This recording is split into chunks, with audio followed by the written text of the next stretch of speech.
Je suis le secrétaire général de And Jëf PADS, représenté à l'Assemblée nationale. Je suis député.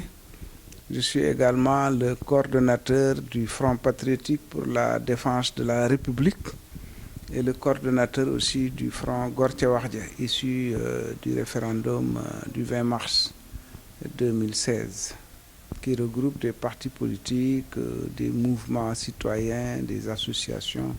Merci beaucoup pour cette présentation. Le président de la République vient d'entamer le 28 mai dernier le dialogue national sur sa gestion politique et sur la gestion sociale du pays. Et qu'est-ce que vous en pensez de ça? Écoutez, oui, je crois que le pays est à la croisée des chemins. Vous savez que depuis pratiquement l'installation du président Sall en 2012, l'opposition sénégalaise est dans la tourmente suite à ce qu'on a appelé la fameuse traque des biens mal acquis, avec la réactivation de la Cour de répression de l'enrichissement illicite. Donc l'ancien parti du président de la République a connu une situation extrêmement difficile de harcèlement, d'agression et tout cela. Bon, l'opposition en général s'est évidemment solidarisée et il y a eu beaucoup de batailles, des emprisonnements, des arrestations, etc. Bon. Et il y a eu bien entendu les élections locales qui ont consacré un recul très net du camp présidentiel. Et le dernier référendum, bien entendu, les référendums dans l'histoire du pays ont toujours été marqués par des plébiscites du oui, c'est-à-dire 95% au moins, donc 5% de non. Ce référendum-ci a été rejeté par 40%, selon les chiffres officiels, à peu près 40%. Et on sait très bien que le non l'a remporté. Donc,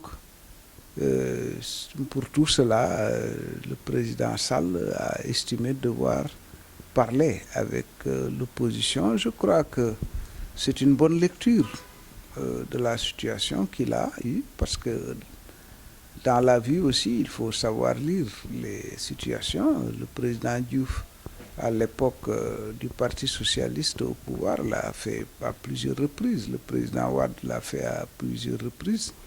Donc si il a cette bonne lecture, c'est une hypothèse que j'ai. Si c'est ça, c'est bien, il faut s'en féliciter. Donc, le principe du dialogue est un principe universel en République. Théoriquement, d'ailleurs, on ne devrait même pas se mettre à discuter de ça. Ça devrait être une pratique ordinaire. Mais enfin, depuis 4 ans, il n'y a pas eu cela. Il a appelé. Bon, on n'est pas allé, nous, pour ce qui nous concerne, à l'ouverture, parce que, bon, il y a eu quand même quelques problèmes dans la mise en œuvre de cette affaire-là. Mais depuis mardi, enfin depuis il y a quelques jours, je ne sais plus, c'était jeudi, la rencontre avec le ministre de l'Intérieur, donc le 9 juin, donc nous avons pris part à la rencontre, parce que maintenant c'est le moment de discuter de ce que nous appelons notre plateforme. Notre plateforme aujourd'hui, les exigences de l'opposition, c'est une autorité indépendante pour organiser les élections, l'audit du fichier électoral et les mesures correctives que cela nécessitera après, le respect du calendrier républicain et l'accès aux médias du service public. Écoutez, c'est tout le pays qui est en panne, c'est pas seulement l'école, hein.